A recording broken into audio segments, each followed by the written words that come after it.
This is deep dish, right? Yeah, but let's get deep. So I'm going deep on both sides. Dr. Rashawn Ray, man, welcome to the platform, my brother, man. Thank Glad you to so have much you for here. having me. No, man, let me just stop the press right now and just give you your flowers, man. From black man to black man, from the work that you do that I know is not easy, being black in the space that you're doing the work and what that comes with, and how you have to be intentional at all times.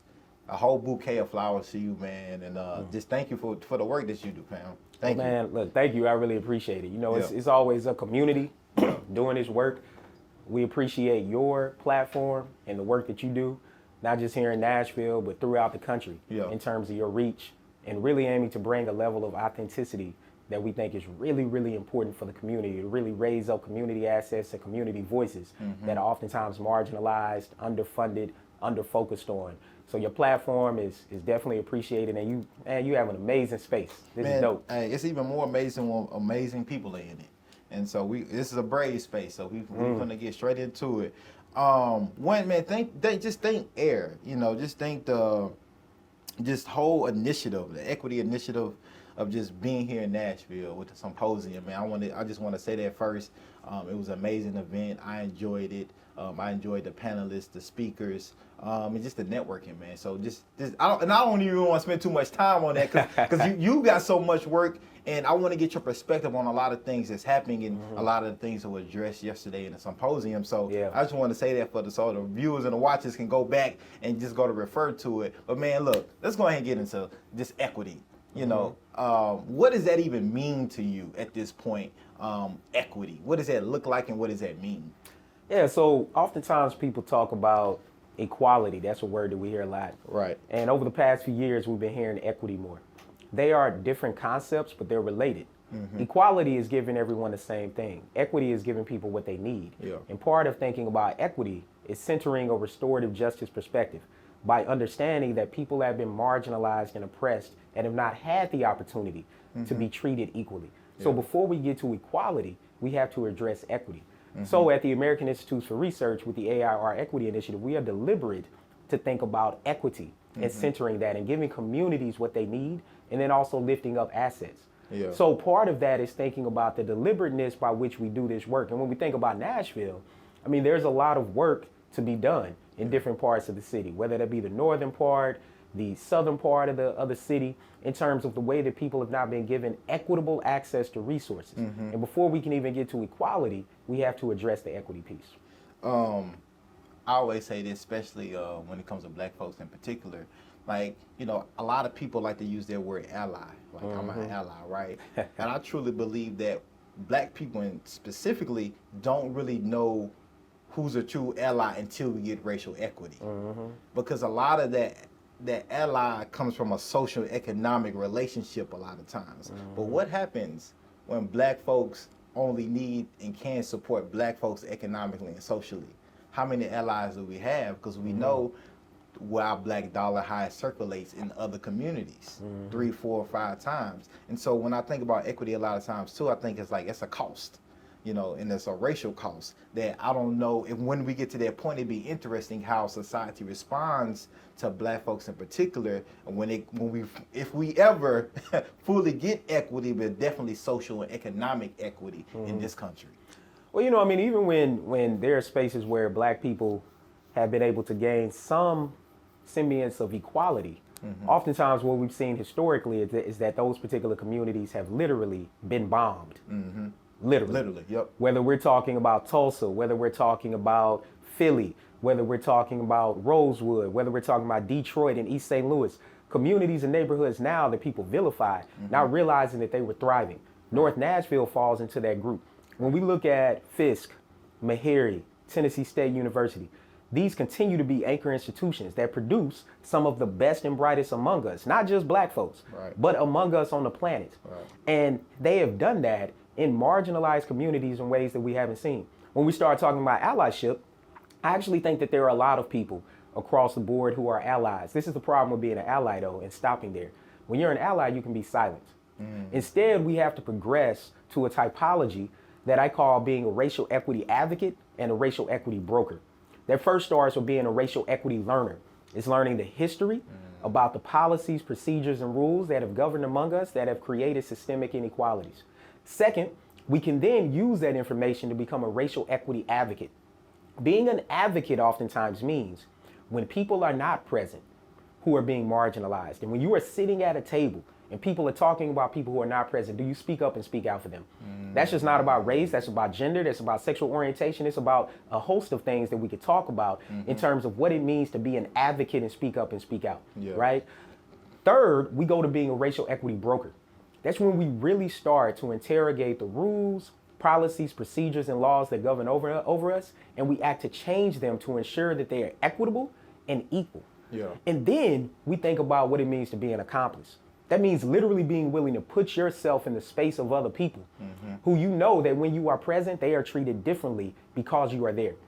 And we've seen some of that, but we need to continue to bring people along. And I do think that when we look at Nashville, we see a level of diversity, we see demographic shifts, younger people moving in, people who are more educated moving in, people who have been here for a long time, who we want to keep in their homes, who have been renting forever to ensure that their rents aren't going up. So when we think about that, we can put it in that particular context. You also mentioned brave spaces, right? People oftentimes talk about safe spaces.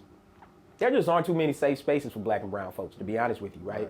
Instead, most of us are entering into brave spaces. For me, the real only safe spaces for me is my house and my grandmama's couch, right? Like my grandma's couch has always been safe. But the brave spaces is we enter into these spaces realizing that it's going to cost us something. There was a woman that I heard at a conference, just phenomenal. She was one of the first, I think the first Black lesbian pastor who had got her doctorate from Duke University in theology. And she was pastoring over a church. And people were applauding her at this conference for all of her first and the way that she's breaking through. And she said, you know, while y'all are applauding me for breaking through glass windows and glass ceilings, you all didn't realize how many times I got cut while I was breaking that glass. And that's the type of work that people do, that people don't oftentimes readily recognize. And this is why that allyship, it can be there, but we need advocacy and brokerage because people need to heal after they've been in these spaces doing this work. As you mentioned, doing this work is extremely difficult. And people always say doing the work.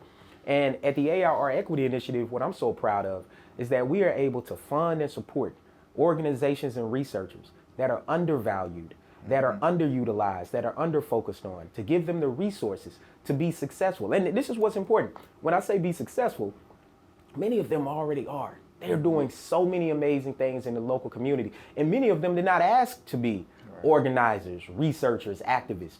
But their plight and their current situation put them in that. So the Equity Initiative has the ability to fund people and provide resources. And we did that here in Nashville. Researchers, artists, talking to platforms like yours in terms of actually putting money where our mission is and aiming to think about using evidence to build equity. Equity costs. You got to put the funding behind it in order to amplify, back, support, and give those who's doing the work opportunity to heal, but also capacity building, sustainability, scalability in that work. And as you know, from organizing and doing this work, a lot of times it comes down to the lack of funding. The lack of funding is huge. The lack of funding, and a lot of times too, a lot of people that are doing the work, a lot of these people ain't entrepreneurs, right? A lot of these people are not businessmen or women. They just want to do the work. They just want to fill a void that they see and figure out the money later, or have somebody else figure out their development piece, right? And so a lot of times coming and mixing the two can be contentious sometimes. It's like, where's the money coming from? Who do I have to go ask for this money? What do I have to conform at any type of level at any point in order to use this money a lot of times? And that kind of segues into my next point about systems. That was a big kind of pillar of yesterday's conversation about systems. I am not a system person. I think it's kind of ridiculous for marginalized, oppressed people to believe that a system that is oppressing you is going to be the same system that liberates you, right? At no cost. And so I'm interested in your thoughts about that interaction, that intersection with system and oppressed people, and those who are trying to maybe infiltrate, be a part of the system, believing or hoping they can create some type of change. And a lot of times it's around policing. I want to be a police officer, or I think but we know that system, it does something to folks. So I'm curious on your perspective of that intersection between people wanting to do good work and within the system, and how the system maybe perpetuates harm or does perpetuate harm, even the good folks, good meaning, intentional, willing people. Yeah. Well, I mean, oftentimes people become part of the system. And when you become part of the system, your role oftentimes dictates how you can interact within that system. Yeah. So you brought up a police officer. We could think about an elected official. Right. We can even think about teachers or professors or whomever that are part of these different systems. And when we think about it, let's break it down, right? So I'm a sociologist and I am a structuralist. So I think about these systems in a way that I think can help people make sense of them. So there are multiple levels if we take racism. We have the micro, meso, and macro levels. Micro level is typically the way people experience systems, the way people experience what we would call social institutions, neighborhoods, education, politics, media, work, right? These are social institutions that we interact in. So oftentimes we limit it to that. And because of the way the segregation operates on a macro level, which I'll get to in a second, what happens at the meso level is that at the meso level, it functions through social context. One of the best ways to think about social context, without getting into the conceptual term even more, is racial composition. Okay. Or household composition of a neighborhood. So for example, we can look at Nashville. On the surface, it's a very, very diverse city. Has roughly around a third of black people, Latinos, and white people, right? Somewhere in the realm of 27 to 35%, depending on where you go with each group. You hear that and you're like, oh, that's super diverse. No, but people are highly segregated. I mean, you have black folks in North Nashville. Diversely segregated. Exactly. You have white folks in West Nashville. You have Latinos in South and East Nashville. Highly, highly segregated, right? And so then what happens is at the systems level, what we have is what people would call systemic racism or structural racism, where we see racism operating through our policies, our laws, our rules, our regulations, and even de facto policies that might not necessarily be in place, de facto regulations, what we would call mores, things that are just implicit rules, where we heard that at the panel yesterday, where there were people, professors, physicians, saying that, yeah, I just know when I'm riding, even in my own neighborhood, that I need to put my white coat in the passenger side. That even when I'm walking or running down the street, that I need to have my medical ID or my university ID on me. Sociologists, we call that a signaling process. You're trying to signal your status to other people because it will dictate how you're treated. And one of the big things I found to make a link to policing is some of the research that I've done when I was a postdoctoral fellow at the University of California, Berkeley, which now is a long time ago as I get up there in age, but I was doing research on physical activity. And I had a finding that black people and black men specifically were less physically active in predominantly white neighborhoods. That had to do with over-policing. Not just by police coming in, but by their own neighbors in their own neighborhoods. And they would go through this signaling process. They would take their ID with them. They would wear an alumni t-shirt. They would wave and smile at neighbors. They would run in well-lit places. Things that when you're trying to exercise is hard enough. You shouldn't have to go through all of those barriers to do that, right? And so you put all that together and you have what's happening at the micro, meso, and macro level, where most people see things at the micro level, which means for black people, most of the people they might perceive that might be doing things to them are people in their own community. Because oftentimes those individuals become their role is now part of a system that becomes part of enforcement, whether they be in the streets, in their community, people trying to play basketball at a park, trying to exercise, and here comes somebody telling them that they can't be at a park in their own neighborhood. There's schools, somebody telling a kid they can't bring a little toy to school because they can't do it. But across town, you can bring all the little teddy bears you want. And instantly that's telling kids and putting limits on what they can be. And that is part of a system that people are in that have given them rules and policies to police people that are black or brown in this particular area. And so when we think about systems, that's the way that systems of oppression operate. And they're cumulative. They're not separate. And they're not even additive. They're intersectional and multiplicative in what happens. So when kids are going from their home to their schools, there is a process there that links their neighborhoods to their schools. When they're going to work, there is a link there. And collectively, it starts to play a role where there are these hurdles that people have to get over structurally and systemically. Then there are also marginalizations and cuts that they experience, forms of discrimination, not just perceptions, but actual experiences that they have that cumulatively lead to one group of people having to think about whether or not they've been discriminated against and how they're going to process that, and another group of people able to live freely, where a fourth or fifth grader can just think about a math problem. They can just think about reading a book. But these kids on the other side of town don't have those same opportunities, and you put it together and it starts to create gaps where teachers in predominantly black, particularly low-income neighborhoods, they are less prepared, literally. They score lower on their test. They don't have as many resources. They don't have as much time to work with kids. They have more students in the classroom. Whereas over here, this ratio is 1 to 10. It's 1 to 8. Teachers can spend time with each of these kids compared to over here. They got 30, 40 kids in the classroom. And then what does it look like? People are like, those kids just don't want to learn. They're just not smart. No, that's completely not what it is. It's a system at play that we can't see all the time. And that's part of what makes systemic oppression so powerful, is that we can't see it, but it is all around us. Man, you made me think about the running thing with the Ahmaud Arbery case that happened. He was running, exercising in his neighborhood. And Well, see, this is the thing about Ahmaud Arbery. You brought that up. So Ben Crump called my research in this space the Ahmaud Arbery effect. And I actually consulted on that particular case to end up getting them convicted. And so, I mean, that's the type of thing that research can actually do. And that's the thing about the system. And when you say, like, sometimes people don't see it, you have people like yourself and others that have taken all of these examples, quantified it, put it in analytical forms, put it as clear as people can see it as day, and people still saying, hey, you know, what do we do? Like, we have the results. We have the data. We have it in any type of form or way that you can possibly understand it and break it down. And then it's like, okay, how do we come up with the solutions to combat a system?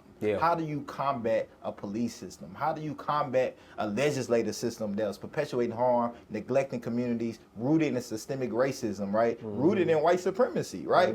And continuously doing this, and you saying, we know it's happening. We have data that's showing the disparities. What can we do about it?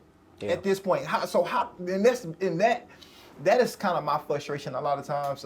When they asked yesterday, like, what does peace mean to you? Like, how do you achieve peace? And for me, it's like, we got to dismantle white supremacy. Then I think we all be peaceful globally, right? Because it stretches beyond just the United States.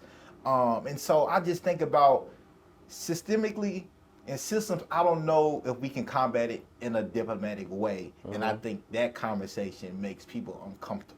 And so I'm curious, especially when you're talking about interaction with police, especially when you're talking about like abolishing or combating systems that they have unlimited resources to respond in any type of way, form, or fashion. But like, what do we do when we've checked out all of the boxes? And we've done all that we can do since 1968, right? And prior. So I think the first... It's only so much you can research, Doc. It's only, you know what I'm saying? I don't think we're going to research our way out of this, right? Which I know you also understand as well, but it helps paint the picture. But that's like cutting through that is those solutions. I know you all talked about that a little bit yesterday at the symposium, like getting to those solutions. But I think some of those solutions, again, like it makes some of them real solutions, it makes people a little uneasy, because I truly believe liberation for oppressed and marginalized people is not going to come through no legislation. That's my personal perspective. And so what else is there? There's other strategic ways that I think we'll have to prepare ourselves for and really start having that conversation.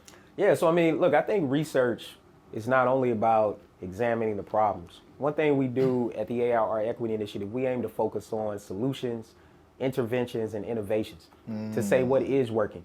So part of the research evaluation is to say what's working.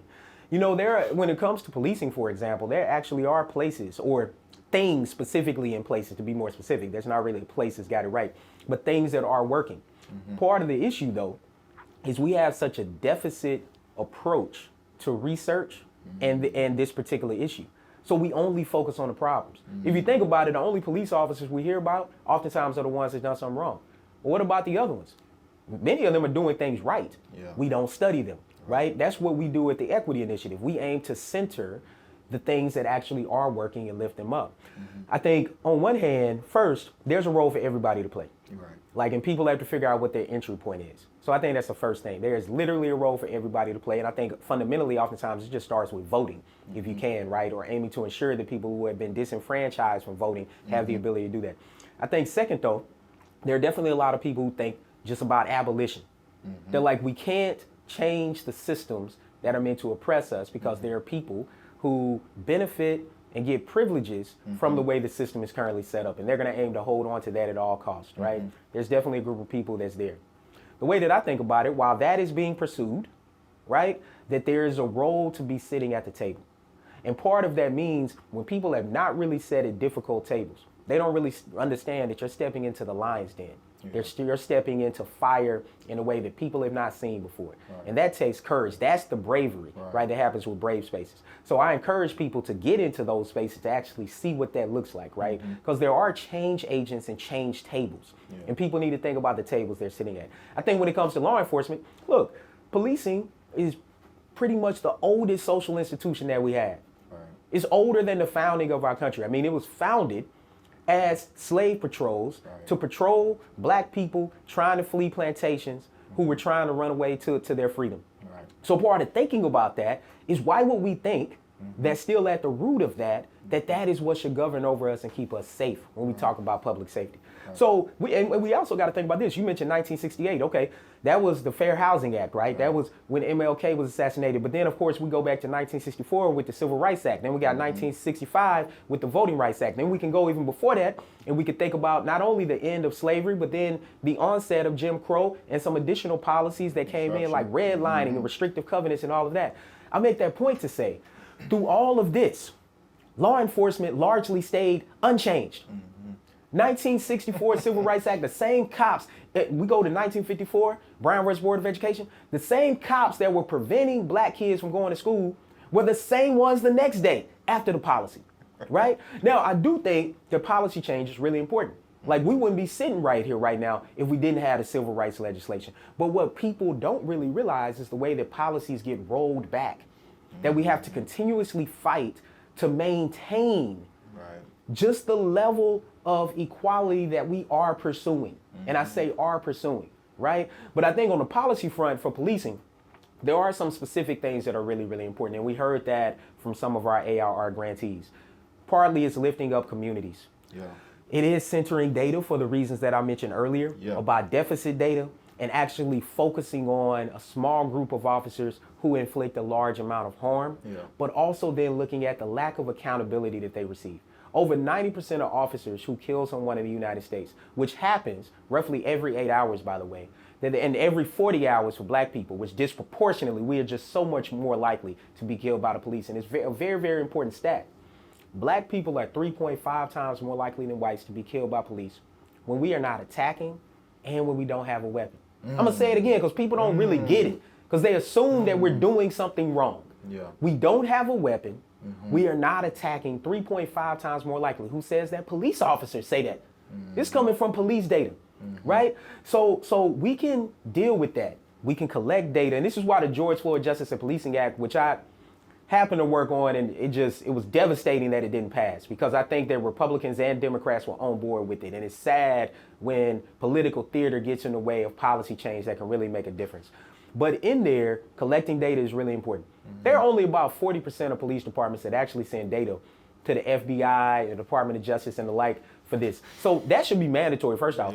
The other thing is dealing with police insurance and qualified immunity, which over 90% of officers who kill someone are never charged. And a higher percentage of those who are end up getting off. Now, people have seen some high-profile cases. Recently, Elijah McClain, who was the young man who was killed in Colorado, which was just a tragic situation. An officer was convicted in that particular case recently, right? Now, those things are important for accountability. The problem, though, is that police officers have a lot of internal accountability.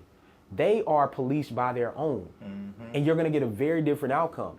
And oftentimes, they're policed for trivial things, like boots not being clean enough, or cussing, or doing something with your vehicle, or being a little late. I mean, things that matter. But then when they do something to people, oftentimes they might be applauded for that. You go into some departments, they have an arrest an arrest board. Who's made the most arrests? Who's done these sort of things? Instead of a board that says, who's had the most conversations with community members? Yeah. Who's helped the most people this week? More positive things that they're doing. They don't get rewarded for those particular things. Yeah. A police officer can go their whole career without ever being told that they did a good job. We have to think about what that does to your psyche. Yeah. And we got to think about what that means to be trained in a way where you view the public as the enemy instead of somebody who could actually be your neighbor. Yeah. And so I do think that there are some things that are happening. Co-responder programs are really, really important here in terms of mental health and law enforcement going out to do that.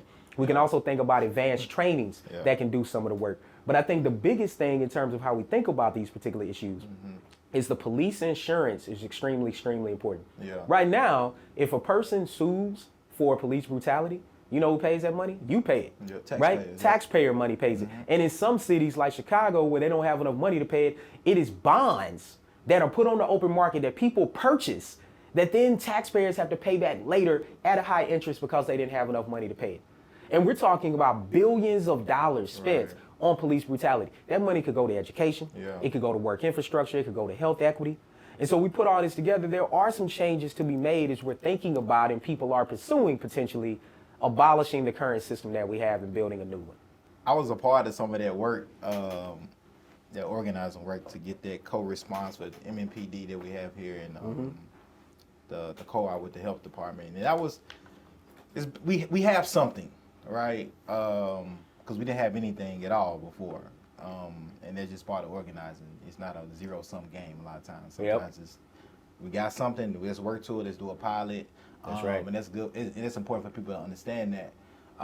It's a difference between mandating and implementation. Yep. Two Exactly. very different things. And implementation can be, getting to a mandate can be slow. Yeah. But implementation can be very, very slow. Right. And the devils are in the details about what you have to do to kind of think about implementation, which is another part of sitting at the table and doing that work. You know, John Lewis would always say, well, you know, Shirley Chisholm would say, and they don't give you a seat at the table, bring a folding chair. Yeah. John Lewis would say, don't just give me a seat at the table and don't just serve me a plate. I need to be able to cook. I need to be able to prepare and put it on the table. Right. And that's the part of the process that we don't go far enough to. Oftentimes people are just good with sitting at the table. They like, oh, I'm here. And they don't realize that when they're at these tables, they're representing more than themselves. Yeah. When I sit at these tables, this is not me sitting at these tables. Right. This is all the people who I've worked with, who I've Yeah. done research on, the people who are marginalized, who can't sit at these tables, who don't Yeah. have the opportunity. I'm representing them. Yeah. I'm not going in here to be happy and shake hands. I'm coming in here to work for people who aren't present. Yeah. And I think sometimes when we get at these tables, which are daunting, because you go from a table that looks like you in local organizing to a table that does not look like you. Precisely. And that is intimidating. And that is the level of training that we have to get back to prepare people for sitting at those tables and doing that hard work, because it is about the implementation and putting your foot on the gas and continuing not to let up simply because something passed. But as we talked about earlier, it's tiring and exhausting. Yeah. And people doing this work have to engage in a level of self-care Yeah. and preservation to protect themselves, because you can't do that work if you're not healthy. Yeah. Nah, man, I was just in one of those tables last week. And this is the first time this has ever happened to me while I've been on this table. And I don't sit on really too many boards just because, like, boards is a whole nother conversation how they structure, right? But I did a lot of work for this organization as a volunteer, as a director, and then now as a board member, right? And they're trying to hire a new person, right? They, you know, the director wants to step down. She's identified a white male, right? And this is dealing with homelessness, right? Which black people are disproportionately affected by, right? Yep. And so we jump on this like kind of ad hoc. Let's meet this guy. Some board members already had one-on-ones with him and stuff like that. You know, I looked at his resume, CV. Okay, he's qualified with it, right? That's not an issue. Like, is there going to be a process though? In Selection order, process. yeah, it's going to be. Is there going to be a selection process, or are we just giving this person this position, right? The latter, right? They're just gonna get this person position. Oh, okay. Well, I have a problem with that, right? I have a fairness problem, but I have a racial equity problem with that, right? Bingo. Because we know who is affected by this decision the most: black people, black and brown folks, right? And then we don't give the opportunity for a qualified candidate that represents the impacted that we're trying to serve, right? Right. Got real. It's contentious.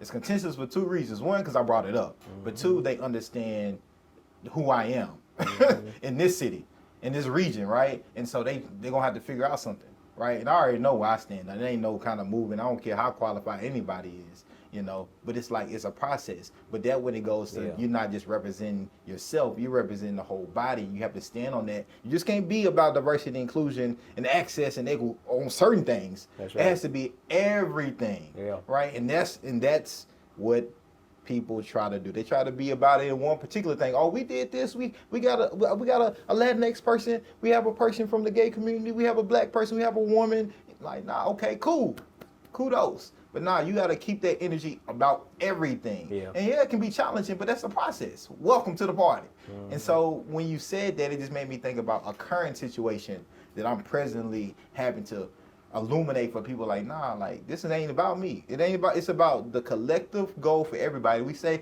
national progressive city. Like, you got to show me. You just can't say that. And that's like a national problem too. Yeah, agreed. A huge national problem. Man, I want to kind of go back and you got your T-shirt in recidivism. Everybody, check that out. It's on camera. This is a T-shirt. In recidivism T-shirt, right? Which oftentimes people don't exactly know what it means. It means we're trying to reduce people from going back to incarceration. Yep. And a lot of that has to do with the lack of work opportunities. Yep. We're currently working with organizations that are helping people recover from addiction, helping people who are getting out of prison to get work opportunities, to be entrepreneurs, to actually learn, so that then they can better their lives and hopefully not go back to prison. Yeah, I've talked to a lot of judges, talked to a lot of people that have been encaged in our penal system. And majority of people come back home, right? We know that majority of people, 95% people actually don't stay in prison for their whole life, right? They come back home, but they have these barriers, right? That you talk about: housing, employment, stigma of this, that no support from community in general, right? And then they may reoffend, or they may end up unhoused. They may just who knows, right? But I want to go into, again, kind of that criminal, I don't say criminal justice system. I either say public safety or criminal legal system, because I don't know. I don't know if we experience justice. I don't know if we've seen that in this country as a whole, right? So I'm curious on what does that process look like of, people like to say reform. I don't know about reform, reimagine. I don't know what that really means either. But that criminal system and that restorative approach. Restorative is tough. It's hard. And it's a buzzword these days. But I don't think people really understand what the self-work you have to do in order to be like, this person harmed me. I want to sit down face to face and tell this person that you've harmed me. You broke into my car. Let's just start there. You broke into my car. Now I can't get to work. I can't drop my child off to school. I'm missing money. I'm harmed and I'm set back. Right? That's just like a very conservative level of talking about restorative justice. Right? But we get into some of the major, hard, cruel crimes: murder, rape. Just violence in that type of way. How do we get people to be able to wrestle with that restorative approach and not always think of accountability being, I have to take 20, 30 years of your life, of your body. Yeah. You gotta be held accountable, but why is that my only choice? Right, as a community member, to be able to seek quote unquote justice? Yeah. I mean, I think extreme violent crimes are tough, right? Yeah. You talk about murder, rape. But if we're talking about, say, non-violent offenses that oftentimes don't involve a person, that have been overly criminalized because of mandatory minimum sentences, that mostly had to do with the war on drugs and how that was a deliberate process. I mean, we saw yesterday from one of our colleagues at the American Institute for Research, Candace Hester, show a map or a graph of incarceration rates by year. And you can see started with Richard Nixon when he was president and continued through Reagan and the like, even through Clinton, and even Biden playing a role in this with the 1994 crime bill, is that we've just seen huge increases in incarceration. And what's interesting about that is most people are incarcerated for non-violent drug offenses. And there really aren't any differences across race in drug utilization. It's only a differences in the way that people are penalized for it. particularly when we started talking about, say, crack versus powder cocaine. Right. But now that we're entering this opioid epidemic era, we see a lot more generosity and a lot more caring and humanity about empathy, because people are seeing the way that it's impacting their particular communities. Particularly when we start talking about low-income, white, rural spaces, we see that playing out. I think when it comes to what people would call, either, as you were saying, criminal justice system, not using that term, thinking about other sorts of things, I think there are a couple things to think about. I think first, it is dealing with policies that overly incarcerate people. All right. I think second, what restoration looks like is restoring people when they get out to make them whole. Part of that looks like allowing them the right to vote when they get out, which there are some states that have made that opportunity. When it comes to the stigma of incarceration, that's real. Yeah. I mean, and that's a thing. And how do we address that? Well, partly it's connected to race. Diva Pager, sociologist at Harvard, did an amazing study looking at the relationship between race, incarceration, and employment. And what she found truly shocked her. She sent out men with resumes who similar resumes, pretty much look the same. It's what we call an audit study, and sent them out to interview. And what she found was not only did white people without a criminal record get called back and hired more than black people, but white people with a criminal record, got called back and hired more than black people without. Right. And so we have to deal with that issue and realize that when we talk about what systemic racism exists, is that what you just told me? What right. What? Oh, so it starts to impact all of that. So you know, I think restoration for people who are incarcerated, it looks like treating them whole when they are inside as well. For people who have never been inside prisons and inside those walls, I mean, this is just, I mean, it's a terrifying environment, even for juveniles. Yeah. And people don't readily understand what it means to be put into a cage and not have the opportunity when you've been told, oh yeah, you're going to be able to rehabilitate. There is no rehabilitation, right? The system is set up for them to stay there. Why? Because people are making money off of that. There are literally towns around the country where there are prisons. Not only are people employed by those prisons, but then you can also count that population on the census to get more resources. Right. And then third, people can actually purchase stock in private prisons. So there is a huge investment in infrastructure in ensuring that people stay incarcerated instead of being restored. So I want to dive in because I got you here. Oh, yeah, I want to dive into the psychology of that because that's how do we change the minds of everyday citizens, right? Change the minds? Change the minds when it comes to the conditions and the inhumane ways and environment of jail and prison. Because I think we're conditioned, right, as American citizens, that punishment and harm is the best accountability, even from school, right? Yeah, of course. But even from school, right? And it tripped me out just recently. I have a 3-year-old son, right? It tripped me out just recently. We never talk about jail. Never talk about prison. What I need to talk about that for with a 3-year-old? Come back home one day. And he's playing. It's like, I'm gonna put you in jail. What? Yeah. Like so where's it coming from? So from a community member standpoint and from a systems, how can we get away psychologically for even thinking about like that's where it starts when you do something wrong in general. Yeah. And not because I think honestly, when somebody, if I punch you right now, or it's like I need to harm you back, or I send him to jail, or send her to, how can we break that mentality? Yeah, I think it's 3 things. First, we have to decouple what I was just talking about, the finances, from people being incarcerated. And until that happens, people are going to be fundamentally invested in people being behind bars. Right. That's the first thing. Second thing, we have to expose people to that particular experience and what that looks like. And it's in no Scared Straight or whatever shows people be watching that shows them what's happening behind these bars. And I think part of what that means then is centering the people most affected. That's what we're doing at the Equity Initiative, is we are centering and working with formerly incarcerated people to raise up their voices and their experiences, to show the diversity of them, that if they end up being successful, they're not a token. Right. There are several of them like this. Yeah. And particularly when it comes to the level of people who are incarcerated every single year and cycle in and out of prisons and jails, it's a large number of people. Yeah. And we want to highlight their experiences, which I think can create a level of empathy. I've seen it.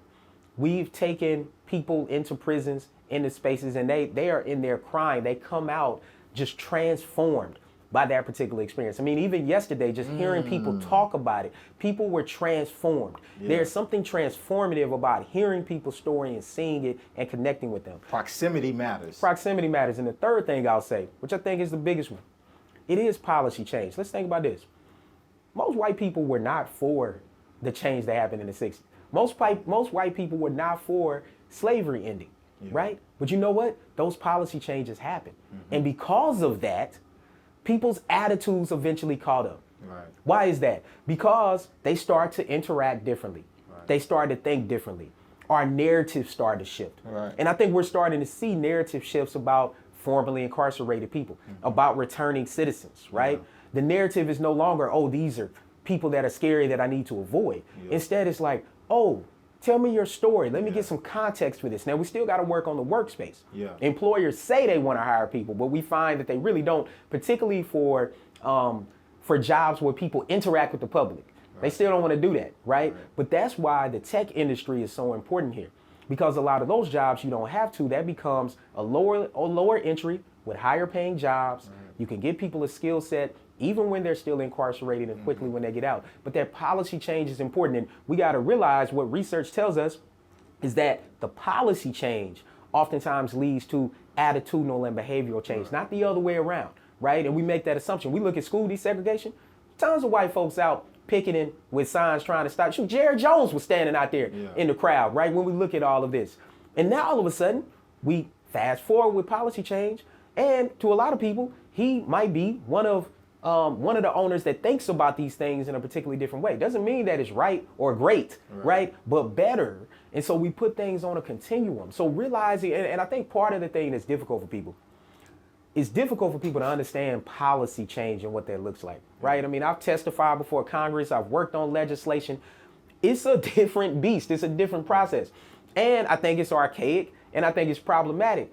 But within the current system, we can still work within that and do certain things, but we can't do it if we don't get involved, right? One of my favorite sayings is, if you want to change the game, you got to really learn how to play it first. And you learn how to play it so well that then you can start to bend things around the edges and shape it in a very different way, right? So learn how to play the game and play it well. But what I hear a lot of people doing is sitting on the sidelines wanting to play Monday morning quarterback about what's happening on the field. Come join us on the field and do this work. And if I was in the game, I would have slam dunked it 360 it, right? And so, and then it's set up to not be understood well purposefully, right? And this is why we have to get back locally to teach-ins, right? Which I think podcast and social media has allowed for virtual teach-ins to happen in the way that they used to happen with John Lewis, right? We down the street from John Lewis Way and all this. Like, it used to be set up that way, but now we can do these things virtually, and people are taking advantage of that. So, you know, look, I think the way that I think about society is like a person. It's like a human being in the sense that it has so many different tentacles, so many veins, so many cells, so many things going on. Part of the way we think about that, when people get sick, and people should just think about this. They get a cold, they get the flu, they get COVID. Hopefully they recover from that. There's a period where you feel a little bit better. Then you start to feel worse. That is your body fighting it. And then you get better and heal. And I think that's where we are. We are in a period where everything has been bubbled up. It's came up. People are paying attention to stuff that they haven't had to pay attention to before. They are being forced to focus on these issues. And it's messy and it gets bad. But that's when the change starts to happen. So we got to keep our foot on the gas, right? And at the Equity Initiative, we are investing fully in local organizations, local communities to do this work. We're going to be doing this in a very, very big way moving forward. And we look forward to continue to work with people here in Nashville. I got 2 questions. What does it mean to speak truth to power? Because you got a series of books that's titled that. So I want your response on that. And to close it out, what does it mean to be black? I think what it means to speak truth to power is to first be authentic and have the ability to be in spaces where you do that. I think part of that authenticity means is not just staying true to you, but staying true to the communities and the people that you represent. And it goes back to what we were saying, that when you get space at the table, you're not just representing yourself. So as a person who has had the ability to be a tenured full professor, there's a level of academic freedom that comes along with that I get in other roles that people don't have. But part of speaking truth to power is the ability to do that. Now, there's a certain way you have to approach it. Sometimes you got to kind of wait like a cat and just wait for your opportunity. It doesn't mean you always have to respond right away. It also means you consult with people who are experts who can give you guidance on what's going on. Part of your truth doesn't have to be loud. It doesn't have to be angry, even though those emotions and that expression is warranted in a lot of respects. But it's all about being effective, right? And one thing that I've learned is that speaking truth to power is simply staying true to people's everyday experiences. It's simply saying, you know what, that's not actually what people are experiencing. Let me tell you what they are, right? And just staying true to that. And I think in terms of what it means to be black, you know, I think for me, what it means to be black is similar to this conversation. It's being authentic. I'm a black man. I can't change that, right? And one thing I realized that when I turned 40, as a black man with 2 boys, is that I've been pulled over more times than my age. I don't have a criminal record, right? I have a PhD. Things that actually shouldn't matter in the context of the stat that I just gave out. But they do, to help people realize, people are like, oh, wow, how did that happen? But it also means going into other spaces where I'm the only. But then being able to go into spaces where there is a community of people, oftentimes black, but a diverse group of people that I know are thinking about my well-being. And part of that is the connection that we also have to the African diaspora. See, part of what it means to be black, particularly in the United States, means that most of us don't know our lineage, right? For me, it's a lineage that tracks back to enslavement here in Tennessee, right? I'm from Murfreesboro. Lebanon, I can trace back my family's lineage to a slave plantation, right? But then I also know that my family is primarily from Western Africa in terms of that lineage in the transatlantic slave trade, but also Eastern Africa. And so part of thinking about that connection is what it means to be black in America is most people have a very limited scope of how far they can go back and what that looks like.